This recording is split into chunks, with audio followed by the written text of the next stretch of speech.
One of the things about humans, humanity, is the fact that humanity is very unpredictable. We are very unpredictable people, species, um, pretty much in the whole entire world, given the IQ capacity that we have and the ability to reason and execute on reason, but we tend to be very unpredictable, and we tend to change things on the whim. Now, one of those things, and of course we all know as humans, is that change is inevitable.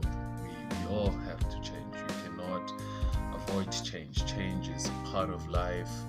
Change happens every day, um, and you cannot avoid it. It's inevitable. But what makes change a bit difficult is when it happens and your mind or your body is not prepared for it. For instance, if you are in a relation, especially in relationship scenarios where you've changed your mind and the person that you are in a relationship, be it a business, friendship, or romantic relationship, and you do not engage them of the plans to change something. And that is the unpredictability of life.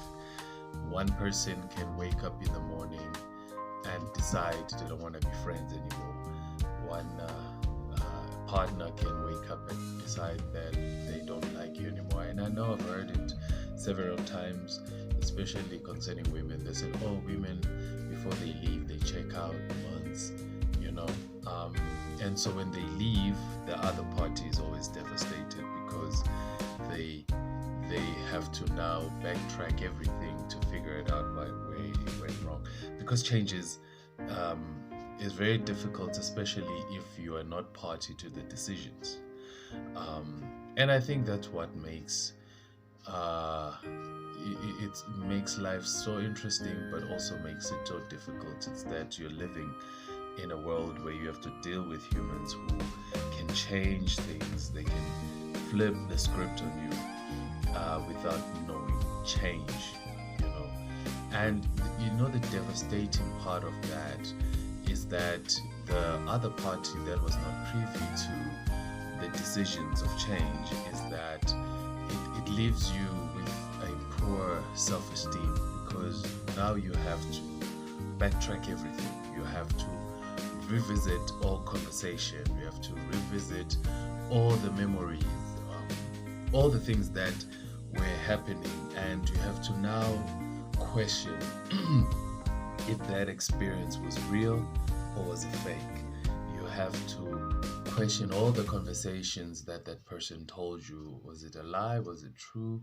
I mean, because it devastates you. I mean, most people, all of us, our worldview is based on how we've interacted with other human beings, and some, you know, and change has happened, and that is why most people have trust issues, because change happened to them suddenly without realizing, and it destroyed or it killed a part of themselves that they cannot able to fully open up to other people. Once somebody gets close, they quickly shut because change happened and it left them devastated.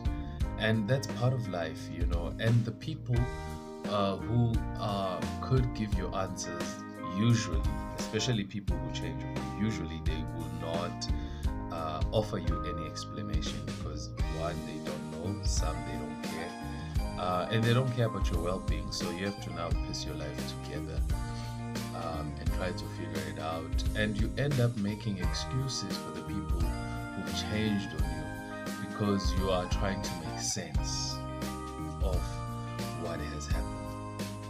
And change, of course, in scripture is also not a new thing.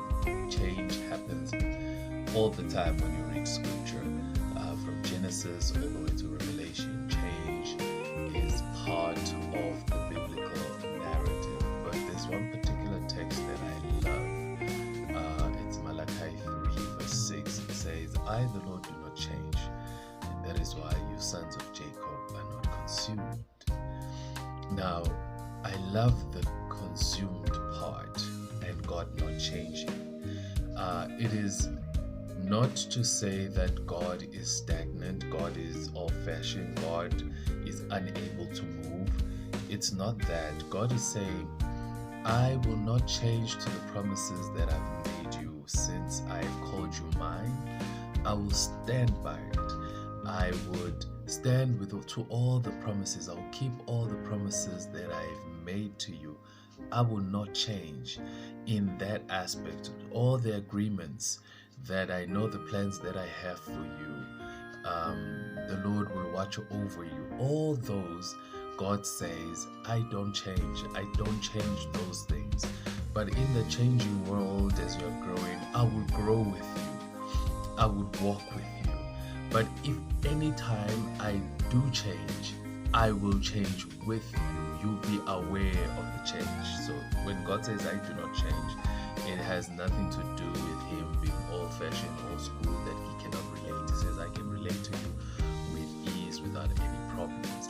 Now, the part when he says that is why you sons of Jacob are not consumed, he's saying because change without information, change without knowledge has a potential to consume, to destroy. So God says, because I'm not gonna change, even when you change and flip the script on me, I'm not gonna change and flip the script on you, because if I were to change my promises, like not let the sun come out, like not let the oxygen come out, like not make you a success that I promised, that will kill you.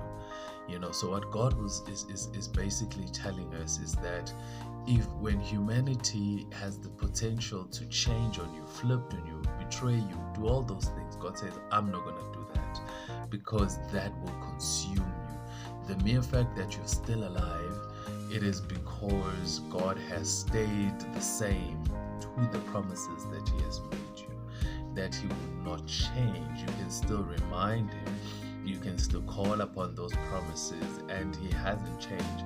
And sometimes we haven't received that which we should have received, or God has promised us to receive, is because maybe we still need to change to being in the will of God. But that's a story for another day. But I like the fact that we serve a God who does not change. He doesn't change because of what is said about you. He doesn't change because of a climate that is it's unpopular not to know you. He doesn't change because it's time for you not to be known. God says, I don't care what other people think of you. I will love you with the evidence when everybody hates you on speculation. And that is why he says, the fact that you're not destroyed is because I haven't changed. I'm still the same God. I'm still holding on to the same promises. And we're going to do this life thing together until the wheels fall off. And so, yeah, man, may you have a brilliant weekend. Whatever you may be going through, I don't know which chapter in your life you're going through. Whatever changes you're going through, they might be hard, but remember, you serve a God who does not change. He's still the same God, capable of the same things, and you have a testimony because you've seen him work in the past.